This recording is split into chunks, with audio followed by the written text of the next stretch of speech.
Bienvenidos a una edición más de Una Mirada, el programa de la Universidad Nacional y del CINAR S.A. Soy Maribel Quiroz Jara y en esta oportunidad vamos a conversar sobre qué esperamos de la pandemia por la COVID-19 en este 2022. Tenemos 2 años ya de estar experimentando todo lo que nos ha traído la pandemia por la COVID-19. Hemos vivido diferentes etapas, diferentes restricciones, diferentes medidas y hoy pues recibimos este 2022 con un buen número de casos, una nueva ola causada por la variante Omicron y pues tenemos que seguirnos cuidando porque el virus causante de la COVID-19 pues nos va a acompañar por mucho tiempo más y lo importante aquí es que como sociedad pues sigamos aplicando las medidas de protección, sigamos siendo obedientes, sigamos cuidándonos unos a otros para que juntos y juntas pues podamos sacar adelante al país. Para hablar en este primer bloque nos acompaña nuestro colaborador habitual, el doctor Juan José Romero, quien es epidemiólogo de la Facultad de Ciencias de la Salud de la Universidad Nacional. Gracias, Juan José, por estar siempre disponible para Una Mirada y para los medios de comunicación para hablarle a la población sobre este tema que siempre será importante.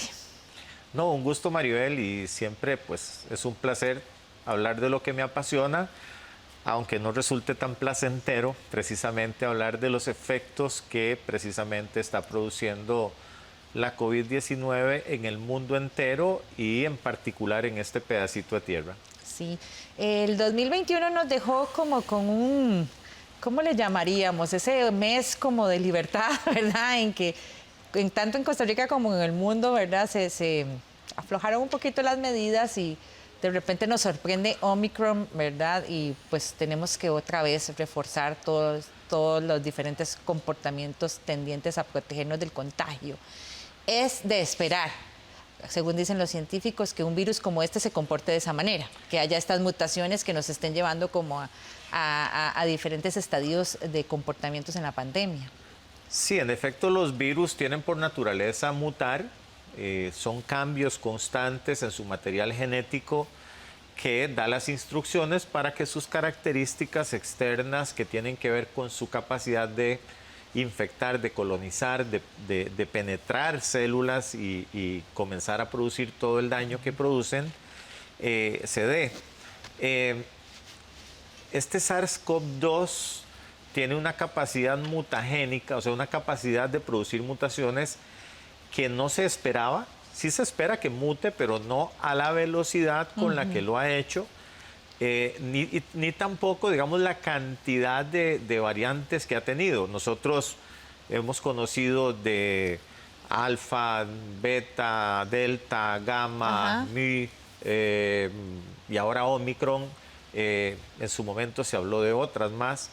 Pero hay que decir que son miles de variantes las que han surgido. Lo que pasa es que solo algunas han sobrepasado el nivel de gravedad como para que se diga que están bajo investigación o que pasan a ser declaradas como variantes de interés y las que pasan, como quien dice, a jugar en primera división como variantes de preocupación. Efectivamente, Omicron viene a marcar un hito dentro de lo que es la virología y ni para qué decirlo dentro de la coronavirología, porque se convierte en una variante la más contagiosa de todas las variantes de coronavirus y de muchos virus. Inclusive algunos investigadores hablan de que esta variante de Omicron, que tenemos que decir que Omicron ya tiene 3 subvariantes, BA1, BA2 y BA3. BA1 es la que hemos estado viendo ahorita, pero resulta que surge una BA2 que pareciera ser todavía más contagioso que la que tenemos ahorita. Entonces, en países como Dinamarca, Inglaterra, Suecia, ya está desplazando a la original. Entonces, estamos ante un virus que tiene la capacidad de mutar y con estas mutaciones escaparse del sistema inmunológico, hacer que las vacunas no sean tan eficaces para prevenir la enfermedad clínica promedio, digamos la moderada, pero sí para prevenir los efectos graves de la enfermedad, y eso lo estamos viendo en los indicadores de hospitalización y fallecimientos. De eso podemos hablar más tarde si lo quiere. Pero ahora que usted decía, Maribel, de este diciembre que estábamos muy felices y contentos, en realidad yo tengo que decir que a mí me preocupó en su momento, y así lo hice ver, porque desde prácticamente la segunda semana de noviembre ya se sabía de la existencia de Omicron en Europa. Prácticamente 2 semanas después, Omicron estaba distribuida en todo el mundo y en algunos países en los que se trasladó primero, desde el sur de África hasta Europa y Asia, ya comenzaba a desplazar a su variante predecesora, que era Delta. Y en cuestión de 4 semanas ya era la variante predominante. Entonces, mientras aquí nosotros estábamos en diciembre muy felices de la vida porque teníamos un bajón de casos, en lugar de estarnos preparando para el tsunami. Llegamos a los 100 casos por día. Claro, en lugar de estarnos preparando para el tsunami que venía, todos nos relajamos mucho, y cuando nos llegó el tsunami, pues entonces digamos que nos vino a ahogar, ¿verdad? Nos vino a ahogar con una cantidad de casos que no esperábamos. Aquí tenemos que decir que gracias a Dios y gracias al sistema sanitario que nosotros tenemos, nos tomó con cerca del 90% de la población adulta vacunada con esquema completo. Sí. Muchas personas ya con terceras dosis, especialmente las de más factores de riesgo, con vacunación en la población de 12 a 18 años. Entonces esto ha hecho que el efecto general sea no tan severo como el observado en olas previas, pero siempre un efecto bastante importante, que lo estamos viendo hoy prácticamente con 1.000 personas internadas, 140 aproximadamente en cuidados intensivos, y sumando más o menos unas 5.500 a 6.000 personas promedio por día en las últimas 2 semanas. Y habría que ver cuál va a ser el escenario posterior a las elecciones, que es probable que tengamos un leve incremento precisamente por el efecto de las aglomeraciones, tanto en los centros de votación como en las celebraciones o en las reuniones posteriores. Las reuniones familiares. Sí, también. Del día de las elecciones. Sí, también. Sí. Una pregunta que yo he escuchado mucho, Juan José, aprovecho para hacérsela antes de que hagamos el primer corte. La gente se pregunta si las otras variantes desaparecen o siguen ahí dando vueltas y siguen siendo tan peligrosas, porque Delta es una variante bastante peligrosa en el tema de las complicaciones de salud de las personas infectadas. Bueno, la pregunta es muy buena porque en efecto uno podría decir que desaparecen en el sentido de que no se vuelven a reportar. A ver, los virus entran a un organismo que puede ser una planta o un animal, y entre los animales pueden ser vertebrados, invertebrados. En este caso, digamos, en nosotros, y tiene un ciclo de vida. Entonces, viene, hace una infección en mí, y si yo tengo a quien trasladárselo, pues entonces se lo transmito y esa otra persona se infecta y ahí va.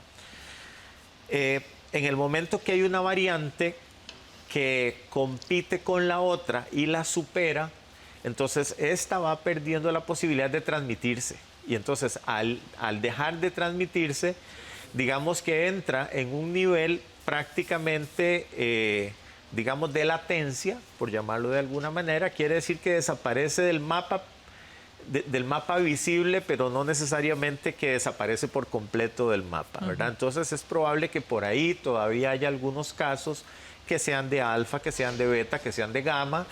Es probable, nada más que en muy pequeña frecuencia, muy pequeña frecuencia. ¿Qué podríamos esperar en lo que a contagios se refiere?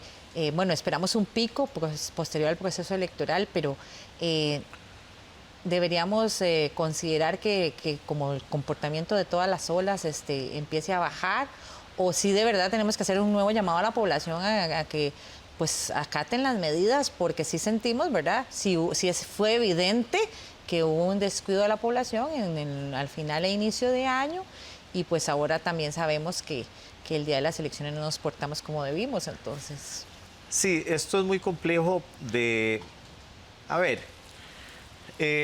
esta es una variante que inclusive cuando se habla de ella siempre se habla de la variante altamente contagiosa Omicron, ¿verdad? Inclusive ya se le ponen unos adjetivos de altamente contagiosa y es que en efecto lo es. Que por cierto, decir altamente contagioso no quiere decir que uno tiene que utilizar una mascarilla como las de las películas, no, la mascarilla de tela de tres capas con una capa antifluidos que cubra por completo la nariz y la boca y que ajuste bien, funciona bien. No La es que quirúrgica también. La quirúrgica funciona bien en ciertos espacios, ¿verdad? Pero si vamos a estar en espacios interiores, yo preferiría una doble quirúrgica o una KN95. Okay. Hay que tener cierto uso discriminatorio con respecto a esto de las mascarillas, pero no es que el virus se hizo más chiquitico y entonces atraviesa. No es que ahora se nos hizo un poco baboso y entonces repta o algo así. No, es el mismo virus en esencia. Lo que pasa es que menos carga viral, o sea, menos partículas de virus ingresan en uno y lo infectan más rápido. Y no solo eso, entra tan rápido a las células y se reproduce tan rápido que más rápido está disponible para que uno se lo transmita a otros. Alguien más. ¿Verdad? Entonces, uno en una fase asintomática muy temprana lo transmite a muchas personas. Entonces, en un evento como los del domingo recién pasado, de las elecciones, en las que vemos a mucha gente celebrando y haciendo vítores y la gente con la mascarilla mal puesta, tocando cornetas y cosas por el estilo, ahí se propician ciertas condiciones como para que tengamos más posibilidad de transmisión. Y hay que recordar que para ese día teníamos aproximadamente entre unas 120 y unas 150,000 personas entre los diagnosticados, más los asintomáticos no diagnosticados o los que se autodiagnosticaron, que podían ir a votar, porque todos tenemos derecho a ir a votar hasta con orden sanitaria. Todo ese montón de gente podía salir a votar y muy probablemente salió a votar.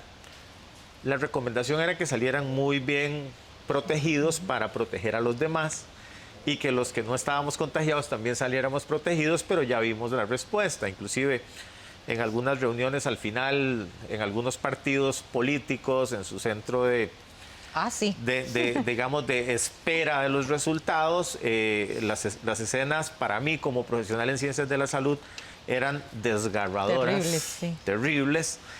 Pero bueno, vamos a ver qué pasa. Entonces, en este momento, ya la tasa de reproducción dinámica, la RT, que es esa que tanto se habla, que si está para arriba de 1, que si está en 1, que si va para abajo de 1, debería estar abajo de 1. Ya deberíamos de estar bajando. De hecho, para la semana recién pasada, estábamos abajo de 1.98, por ahí ya estábamos iniciando el descenso, pero se suman varias cosas. Las elecciones y el inicio de las clases presenciales a partir de ahora. Entonces, eso va a producir más movilización de gente y es probable que en lugar de comenzar ese descenso, nos mantengamos en una pequeña crestita antes de comenzar a descender. Sí, de todas formas, independientemente de cómo esté la ola, ¿verdad?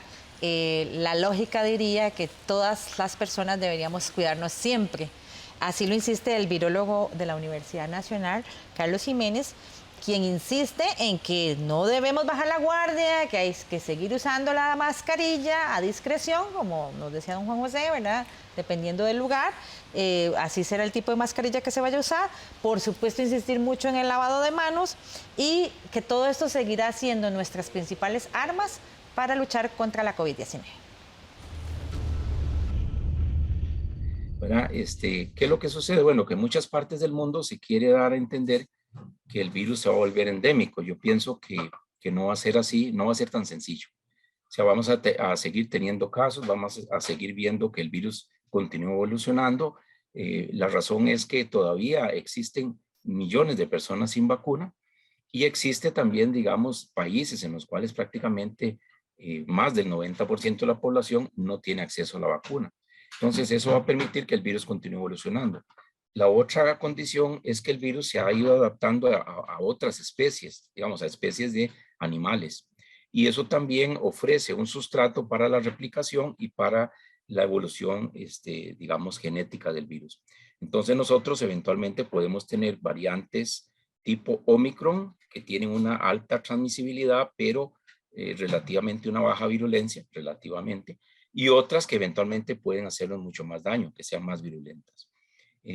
Yo siento que tenemos que seguir actuando con responsabilidad, tenemos que estar analizando nuestro riesgo y conservar las medidas, digamos, de prevención. El virus sigue utilizando las mismas rutas, la nariz, la boca y la conjuntiva ocular para ingresar al cuerpo. Debemos cerrar esas puertas.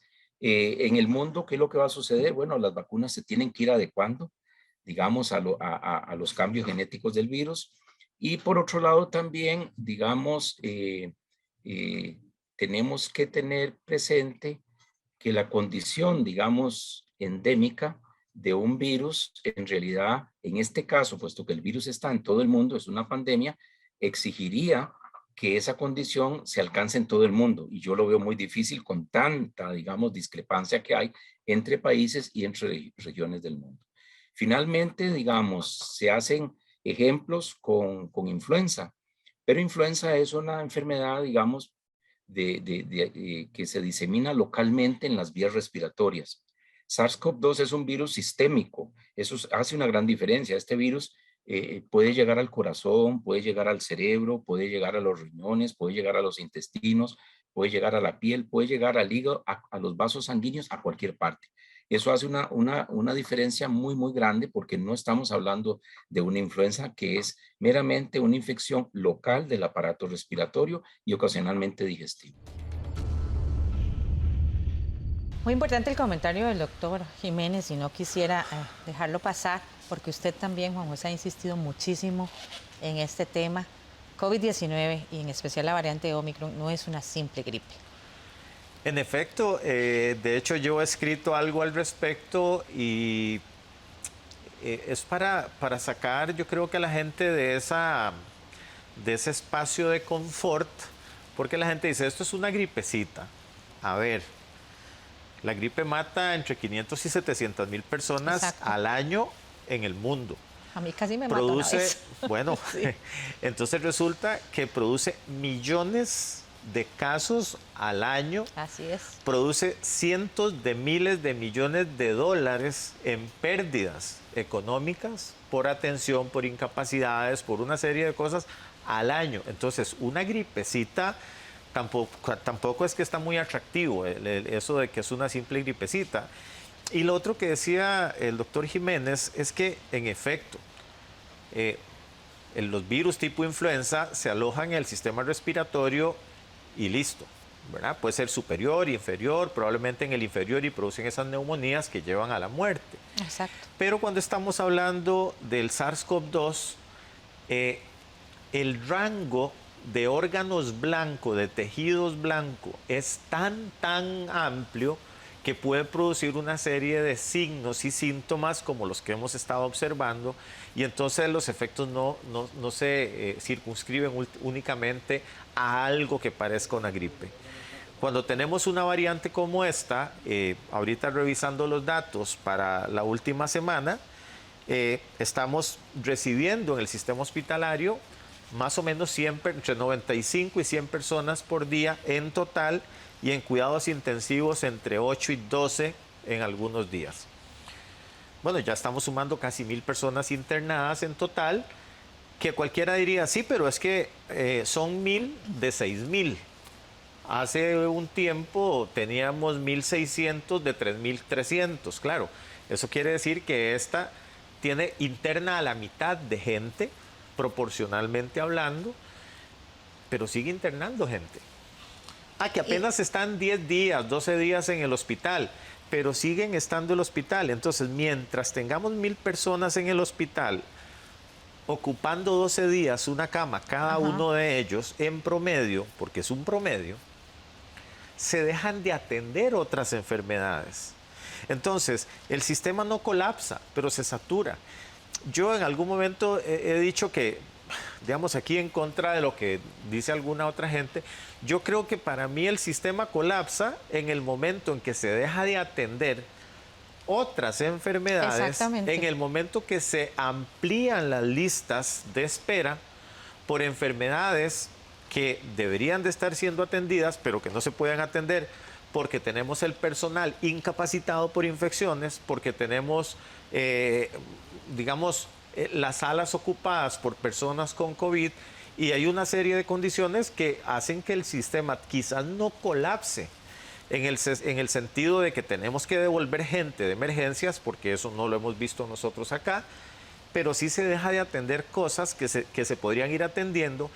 Y otra cosa es que enfermedades que están coexistiendo normalmente con nosotros, tanto prevenibles como no prevenibles, infecciosas como no infecciosas, que usualmente deberían de estar bajo control y que estarían bajo control, en este momento no lo están con la fuerza que deberían, porque estamos atendiendo una cosa que se llama COVID-19. Además de las consecuencias que tienen muchas personas que terminan su etapa, digamos, de cuarentena, pero siguen complicadas de salud por Claro. meses y hasta años ahora. Claro, eso que se llama el COVID prolongado, ¿verdad? Básicamente, o inclusive hay gente, esto es muy interesante, el COVID prolongado es ese, simplemente gente que no se mejora.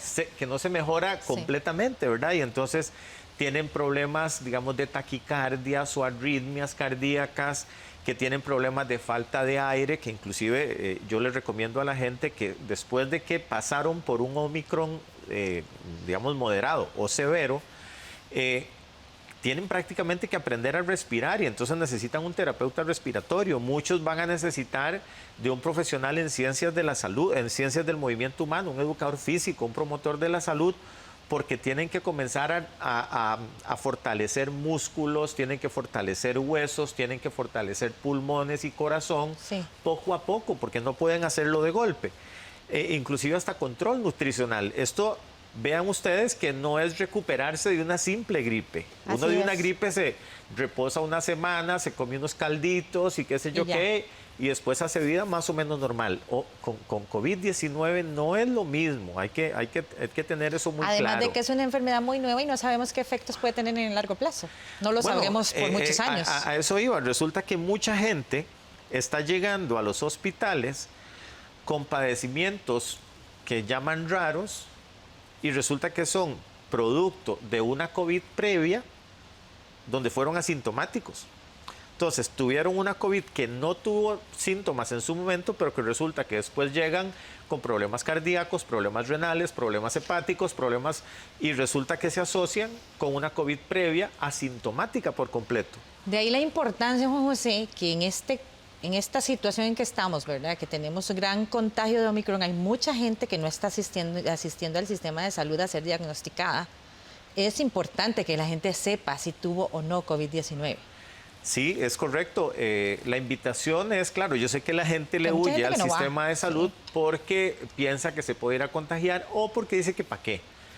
Porque, O que no quieren la incapacidad también. o porque no la quiere, porque no la necesita, porque le rehuye a la incapacidad, mejor hace un arreglo con el jefe y se queda haciendo teletrabajo. Exacto. Y cosas por el estilo.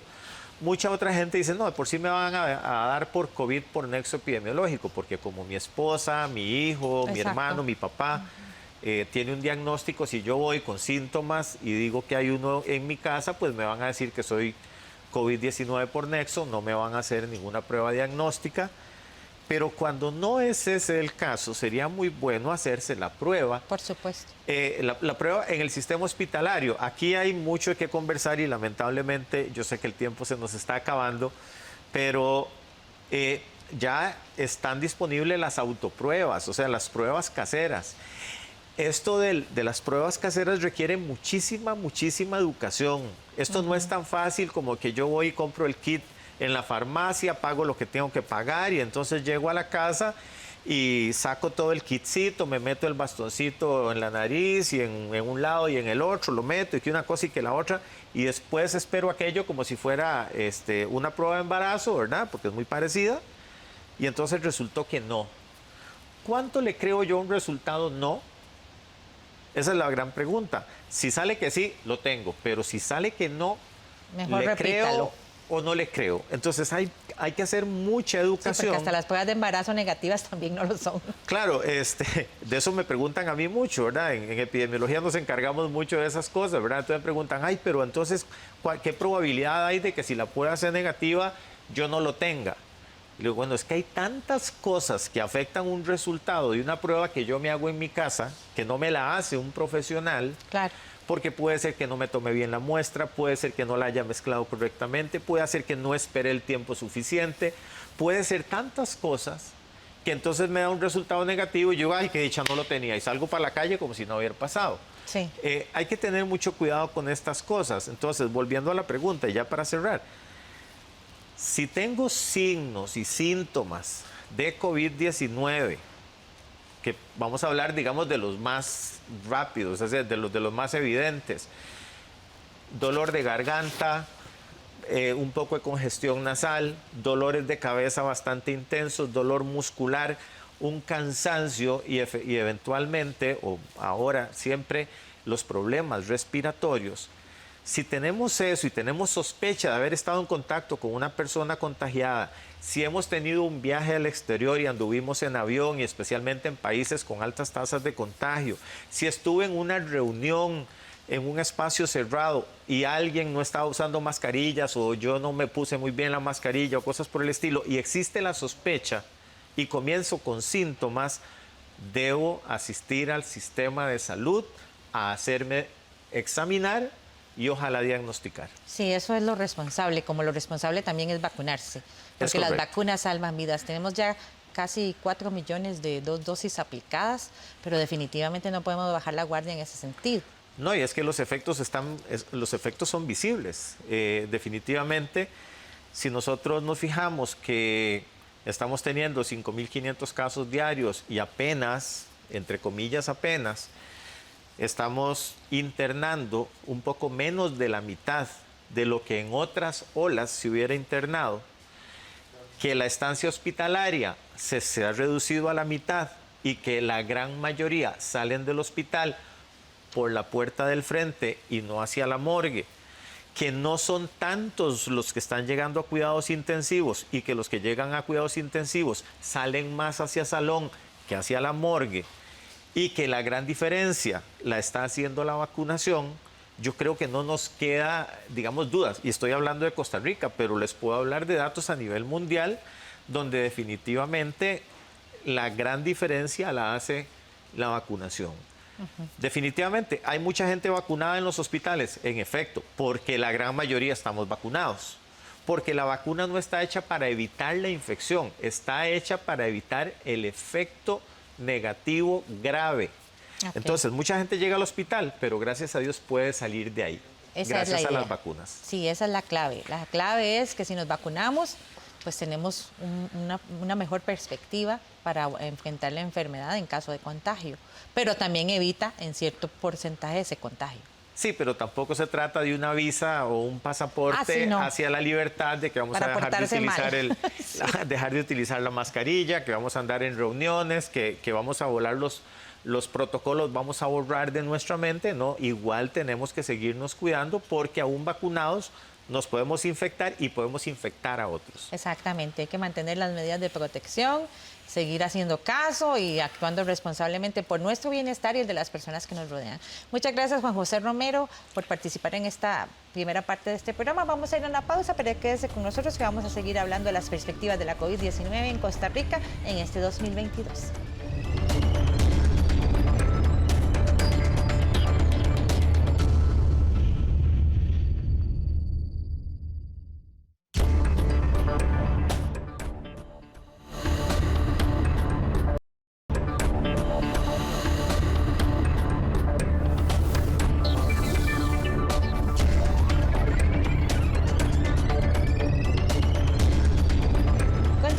Con una mirada al programa de la Universidad Nacional y del CINAR S.A. Hoy con el tema de las perspectivas que nos trae este 2022 en materia de COVID-19.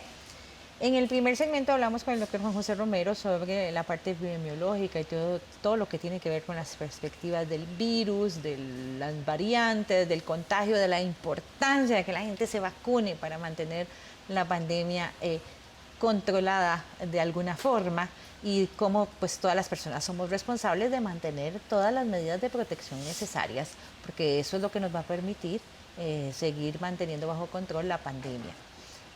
Pero en este segmento vamos a hablar de esa otra cara de la pandemia que también es súper importante, que tiene que ver con el tema de la economía del país, cómo nos ha afectado la pandemia, así como ha afectado a todos los países del mundo. Costa Rica no ha sido la excepción y pues hemos sido severamente golpeados en estos 2 años como país y pues 2022 trae muchos retos en esta materia, sobre todo siendo un año electoral y pues de la toma de posesión de un nuevo gobierno.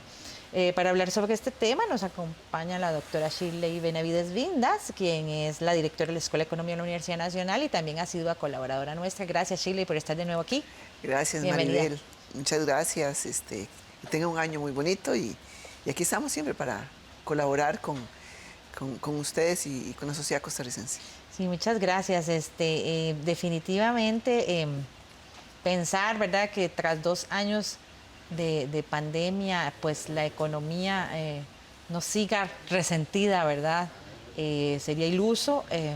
El país pues ha buscado diferentes formas de recuperarse, pero no ha sido fácil porque de todas formas ya veníamos cargando problemas casi estructurales desde el punto de vista, ¿verdad?, económico y social en el país, que situaciones que solo vinieron a agravarse con la llegada del SARS-CoV-2 causante de la COVID-19 a Costa Rica.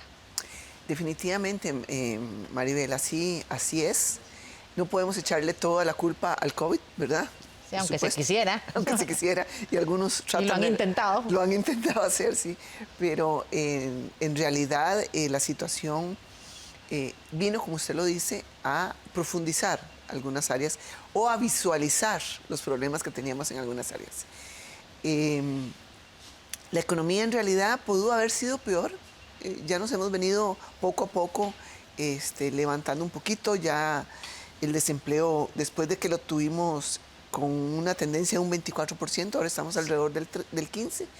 Eso quiere decir que...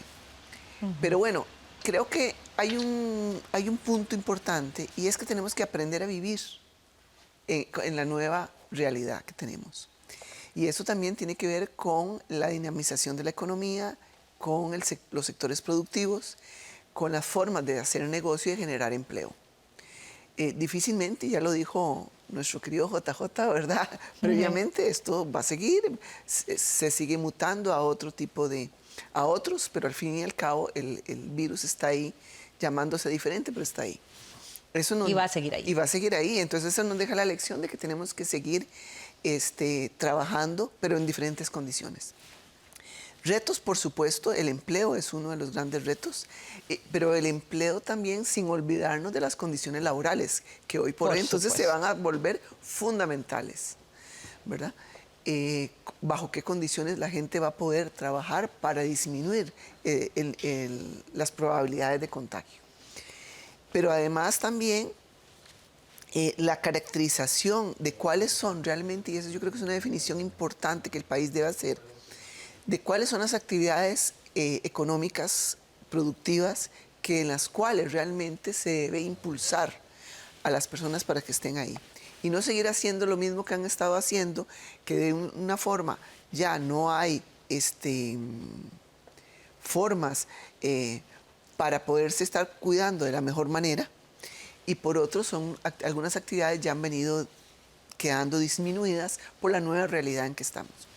Y eso tiene que ver con el gran reto de la educación, ¿verdad? Y una educación a corto plazo, Mari, porque sabemos que la reforma educativa puede durar 20 años en ver los frutos reales, pero en este momento, si queremos generar empleos de calidad, con condiciones laborales adecuadas, tiene que ir acompañado de un sistema de educación que posibilite también generar mano de obra, si lo queremos ver así, o empleabilidad, para llamarlo de una forma mucho más correcta, empleabilidad hacia esas actividades productivas que realmente podrían estar desarrollando y hacerse punta en esta nueva realidad donde los temas tecnológicos son los que están llegando y que la pandemia ahí sí los empujó, ¿verdad? Porque ahora la parte de plataformas y otras formas de comunicación y de desarrollar productos y servicios ha venido a generar un papel importante, pero no todo el mundo tiene las condiciones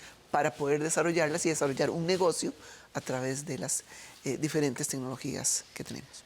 Lo de las condiciones laborales tal vez es uno de los principales retos que se nos viene con este 2022. Ya pues tenemos 2 años de pandemia, mucha gente en teletrabajo, pero si bien es totalmente reconocido, ¿verdad?, los beneficios que tiene el teletrabajo ya per se y que tuvo para mantener la pandemia bajo control, también enfrentamos una realidad de que la mayoría de las personas, casi el 70% de la población, ha manifestado estar cansada del teletrabajo, sobre todo por ¿verdad?, el impacto psicológico que ha tenido el encierro en muchas personas desde el punto de vista de la salud mental. O sea, hay un llamado importante en ese sentido. Entonces, ¿verdad?, tenemos ese reto de retornar parcialmente a la presencialidad, ¿verdad?, en esa nueva realidad, con esas medidas, manteniendo las medidas de protección y sanitarias de la mejor manera, pero también garantizando pues que poco a poco la sociedad se reintegre a una actividad relativamente normal que reactive esas otras áreas de la economía que todavía están ahí un poquito resentidas. Claro, es que en la casa tenés la oficina, tenés la familia, tenés, si estás educándote, la educación, tenés de todo. Al final es un 4x4 donde uno hace todas las actividades y eso es muy complicado, por supuesto, que tiene un golpe emocional fuerte. Sí, al ser humano nos hace falta la interacción, ¿verdad? Hace falta caminar. Hace falta caminar, hace falta la interacción, hace sí, falta convivir con otras personas y salir de esa rutina que 4 paredes podrían generar. Pero bueno, uno de los grandes retos es eso también, y no dejar atrás a nadie, ¿verdad? Y garantizarle a todo el mundo las condiciones laborales seguras. Exacto. Desde todo el punto de vista. Desde el punto de vista sanitario, del punto de vista mental y del punto de vista económico. Claro. Entonces, ese es uno de los grandes retos que para el nuevo gobierno que vamos a tener a partir del 8 de mayo, van a tener ahí. Bueno, es generar empleo, pero es un empleo inclusivo y de calidad, donde se garanticen que las condiciones laborales, porque si no, podríamos generar más bien un problema, ¿verdad?, sanitario de mayor nivel que viene a encarecer, ya lo dijo JJ, y por supuesto, ¿cuánto le cuesta al sistema de salud una persona internada? 10 o 12 días, o más días y en la UCI, ¿verdad? Eso tiene un costo directo en las finanzas de la Caja Costarricense del Seguro Social y del sistema de salud en general. Entonces, la prevención muy importante, pero la prevención va acompañada de educación. Claro, porque la gente no se está infectando en el trabajo. Por supuesto. O sea, este pico ¿verdad?, de Omicron que tuvimos en enero se dio en las del fiestas, 24 al 31 de diciembre. Sí, las fiestas, ¿verdad? En esa socialización. Entonces, hay mucho que trabajar en ese sentido. Claro, que uno entiende esa necesidad de socializar, ¿verdad? Y verse con los amigos y verse con la familia. Pero también la conciencia, porque uno va, por ejemplo, a un restaurante a comer y ve quién te atiende, la persona tiene pero con la nariz afuera. Entonces uno dice, quedamos como a la mitad del camino con eso de la nariz afuera. Los mismos retos, además la economía tiene otros retos que son los mismos retos que usted bien nos citó al inicio, que son estructurales, Maribel. Entonces, esos retos, sumado los retos fiscales, los retos estructurales, los retos de generar empleos y generar buenas condiciones, los retos de la igualdad en las regiones, eso es muy importante. Seguimos teniendo un Gini no muy agradable en el Pacífico, en el Caribe y en el Chorotega, ¿verdad? Entonces, hay un montón de retos que además ahora están acompañados del problema de la pandemia, donde la educación, donde la concientización y donde también los empleadores tengan las condiciones laborales para su gente que posibiliten seguir su negocio, pero también teniendo cuidado con sus funcionarios o empleados y con también sus clientes o usuarios, ¿verdad? Porque todo es un conjunto ahí que nos lleva y que al final y al cabo nos va a salir muy caro. Claro, porque todo ese conjunto que usted menciona de condiciones, ¿verdad?, que la parte patronal debe garantizar tanto a sus trabajadores como a las personas que asisten, ¿verdad? Como clientes o como usuarios de los diferentes servicios, solo se traduce en confianza. Y en la medida en que yo tengo confianza en que en ese restaurante, ¿verdad? En esa tienda, en ese cine o en ese centro comercial, se respetan las medidas de protección, tanto del público como de las personas que trabajan ahí, pues entonces, ¿verdad? Tiene uno la confianza de asistir y consumir, comprar, usar, en fin, lo cual mantiene la dinámica económica caminando. Que tiene que mantenerse. Y además también otro elemento muy importante es disminuir la informalidad en el país, Mari. También. Porque esa informalidad da paso a un mayor contagio. Por supuesto. Porque la gente que anda en la calle, tocando todo, con Tocando la mascarilla, puertas. sí, con la mascarilla como por aquí, y entonces eso, y recordemos que hay unos niveles de informalidad que ha venido creciendo, que bajó por el COVID, pero bajó porque la gente estaba metida en las casas, no porque realmente se estaban formalizando las actividades y los empleos, y que nuevamente está tomando su rumbo, ¿verdad? Y llegar casi a que la mitad de la economía sea informal, y eso para nosotros los costarricenses, aunque es menor que otros países de la región, como Guatemala, Honduras, pero aunque sea menor, pero es un problema para nosotros internamente porque la mitad de nuestra economía está siendo informal, y eso con todas las implicaciones en condiciones laborales, en calidad de vida, en bienestar para los ciudadanos. Sí, eso lleva un compromiso de parte de todos los actores de la sociedad, ¿verdad? Todas las personas involucradas en el aparato productivo. En lo cual, pues, por supuesto que la guía estatal es fundamental, ¿verdad? Pero el trabajo tiene que ser en conjunto. La responsabilidad al final es de todas las personas que participan en la actividad productiva del país. Así es, Mari, definitivamente. Mire, yo he tenido la oportunidad a veces de irse uno a chopinear, como dice uno, ¿verdad? A dar una vueltita ahí en el mall, y ya antes había alguien tomándote la temperatura, ahora ya no. Exacto.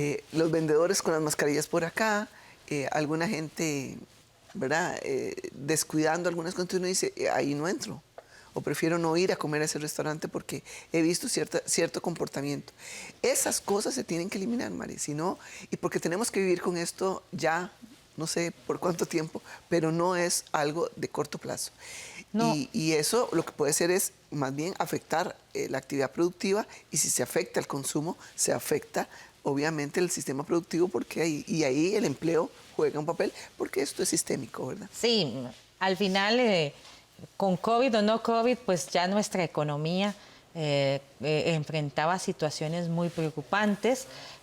Con esta tesis coincide el economista de la Universidad Nacional, Leiner Vargas Alfaro, para quien el país está en estado crítico, no solo por las consecuencias de la pandemia, sino también por la coyuntura económica y por el tema de incertidumbre política causada precisamente por el proceso electoral y pues la eminencia de un nuevo gobierno.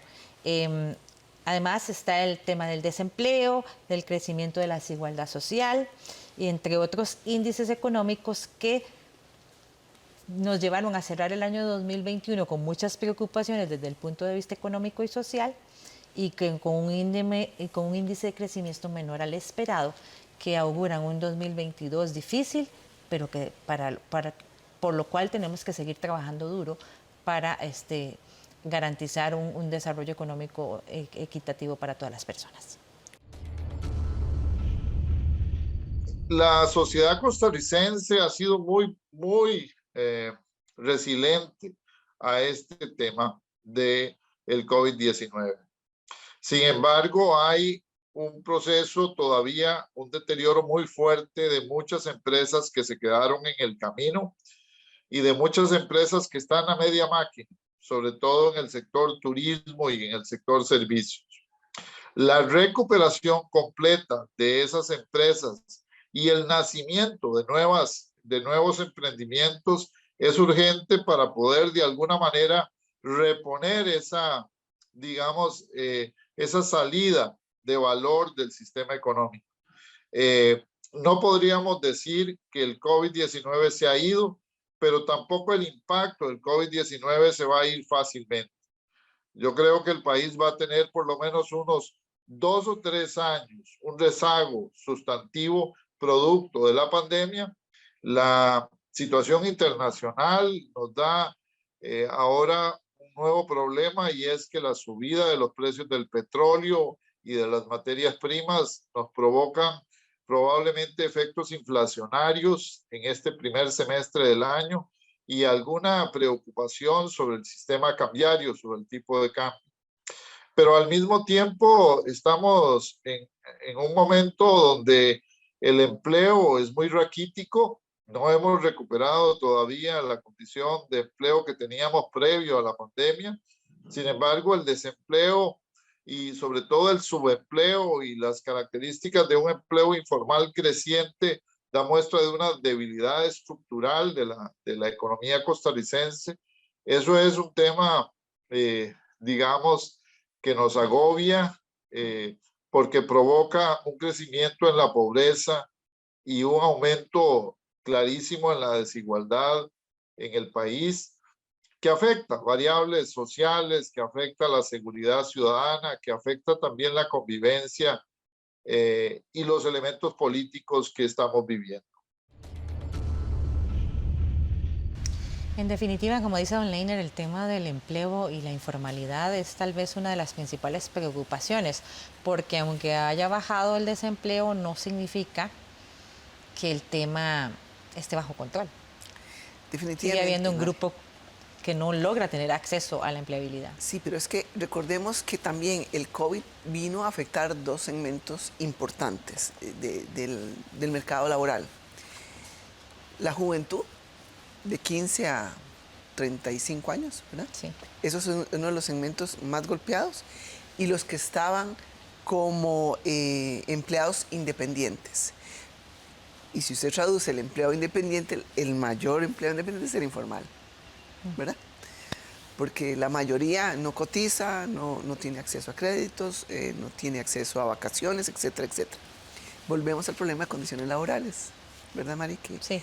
Que al final impacta de manera directa en la calidad de vida de la gente.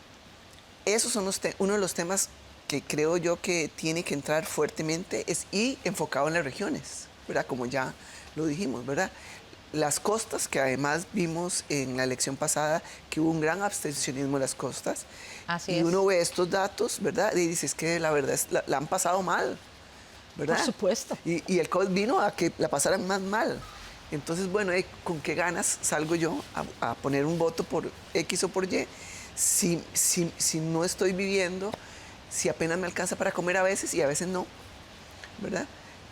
Donde el acceso a algunos servicios, la institucionalidad pública no necesariamente ha llegado para fortalecerlos y para mejorar sus condiciones.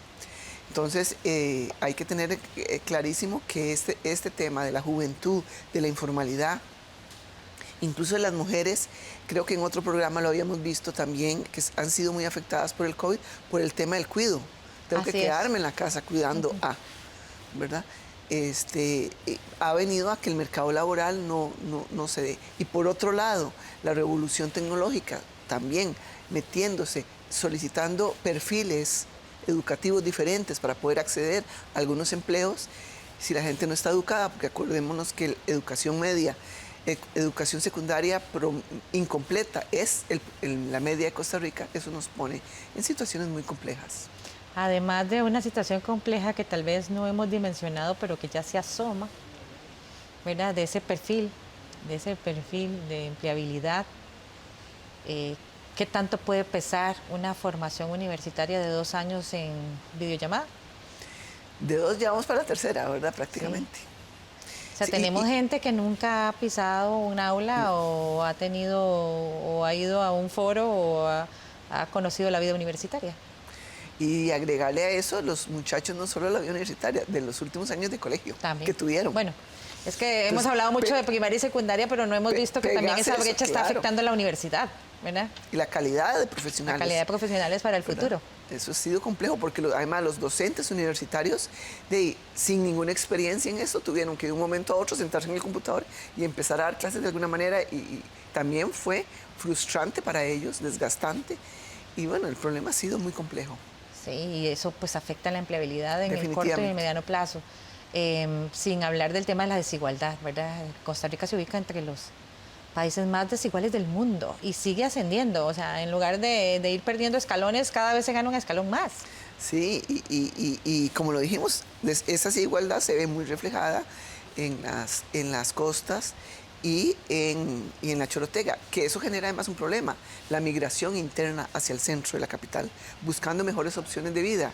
Y llega el momento de que la migración también forma parte de un fenómeno muy importante y viene a colapsar las condiciones del centro, porque tampoco es que el centro es un gran centro donde hay una dinámica, ¿verdad?, económica, empresarial muy grande, no es así, ¿verdad? Entonces, la gente que trata de migrar de esa periferia o de esa ruralidad de las costas hacia el centro para buscar mejores opciones, llega el momento donde eso también se colapsa y entonces generamos pobreza, que ese es el otro tema, ¿verdad? Que podríamos tener un programa solo sobre pobreza. Solo para hablar de pobreza. Y que es también uno de los grandes retos, empleo y pobreza, que el próximo gobierno tiene de cara a solucionarlo, pese a las condiciones fiscales, financieras que tiene el Estado, ¿verdad? Sí. Hay que buscar un equilibrio ahí.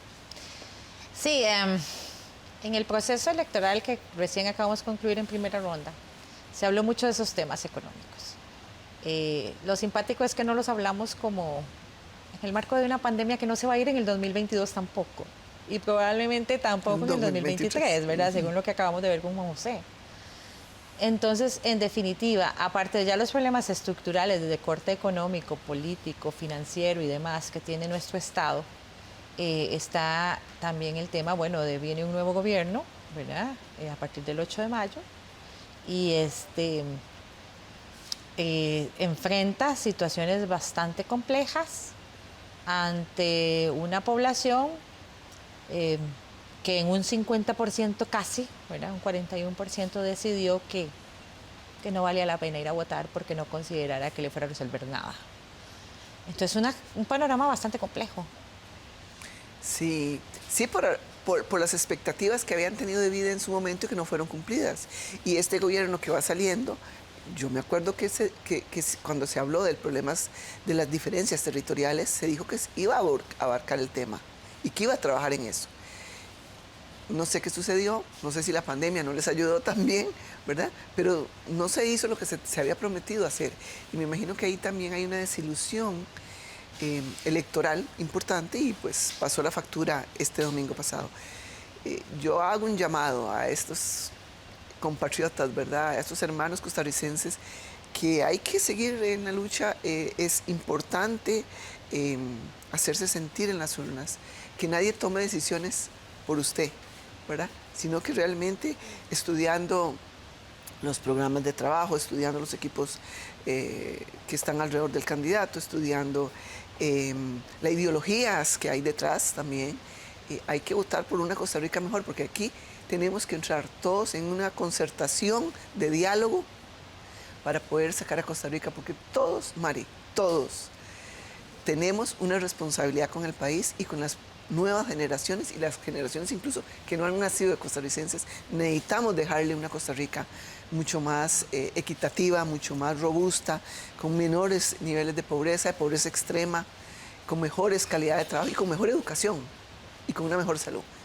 Sí, características del desarrollo. Como que el combo se hizo más grande. El combo pasó sí. del combo regular sí. a lo que llaman al Big Box o era el combo agrandado por el tema de la pandemia. Desde este punto de vista, ¿cuál considera usted que son los principales retos en materia económica, social y financiera que enfrenta el nuevo gobierno que tendremos a partir del 8 de mayo? Bueno, en tema de empleo definitivamente, pero no cualquier empleo, ¿verdad? Sí, porque ¿no? A veces se habla de empleo y generamos un empleo que con condiciones laborales que no son las óptimas, con niveles de ingreso que son muy pobres y que no da para que se subsista, o sea, se vive al día, pero no hay bienestar y desarrollo. Entonces, pero eso va acompañado de educación. El 80% del mercado laboral, Mari, son técnicos y asistentes. Solo alrededor del 20% son profesionales. De hecho, detrás de cada profesional, ¿cuántos técnicos hay? ¿verdad? Eso te está diciendo la composición del mercado laboral. Y aquí un instituto como el INA, los colegios técnicos tienen una labor muy importante, porque a un corto plazo pueden generar perfiles acordes a las nuevas tecnologías, pero que se puedan insertar de una manera relativamente pronta en los mercados laborales, y eso mejora las condiciones de los empleos. Ese es uno, pero también debe haber un equilibrio, y yo aquí es donde a veces siento como que algunos políticos y algunos personajes no lo logran.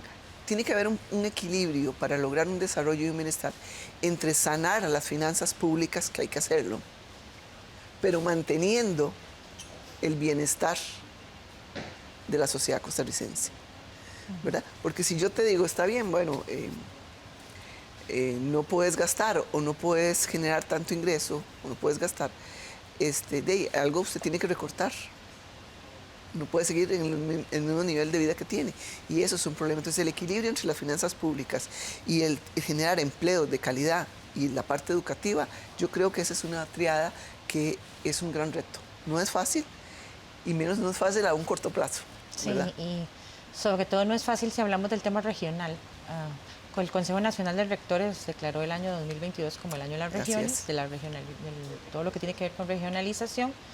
Pero además como país, lo vimos ahora con el resultado de las elecciones, ¿verdad?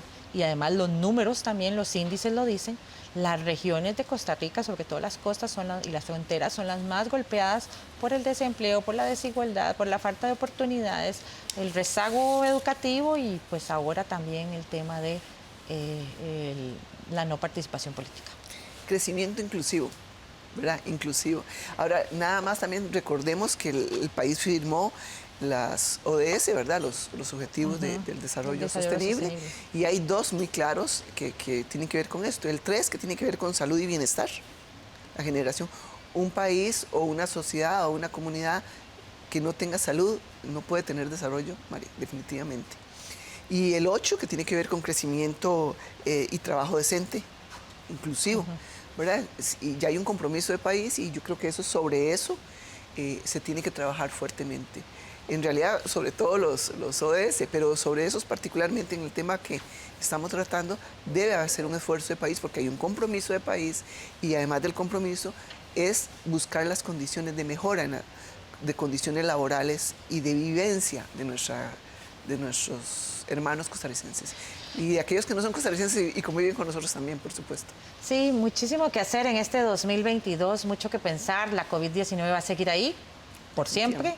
Y tenemos que como país realmente reinventarnos y empezar a trabajar, aprender a convivir con la pandemia, porque nuestra economía, nuestra ciudadanía, nuestras regiones no aguantan más. O sea, en definitiva tenemos que buscar la fórmula que nos permita reactivar la economía, generar las condiciones sociales de equidad, de igualdad, de crecimiento y oportunidades para todos, en el marco de una pandemia que nos va a seguir acompañando. Y eso solo se logra de la responsabilidad personal. Muchas gracias a ustedes por acompañarnos en Una Mirada, a Sheila y Benavides por estar aquí con nosotros en este segundo bloque. Y recuerde, cuídese, póngase la mascarilla, mantenga el distanciamiento social, evite las aglomeraciones, lávese las manos y sobre todo, cuídese mucho por su bienestar y el de su familia. Vacúnese. De esa forma podremos por lo menos controlar esa parte que nos permitirá sacar el país adelante en medio de la pandemia por la COVID-19. Lo esperamos la próxima semana con más aquí en Una Mirada. Hasta pronto.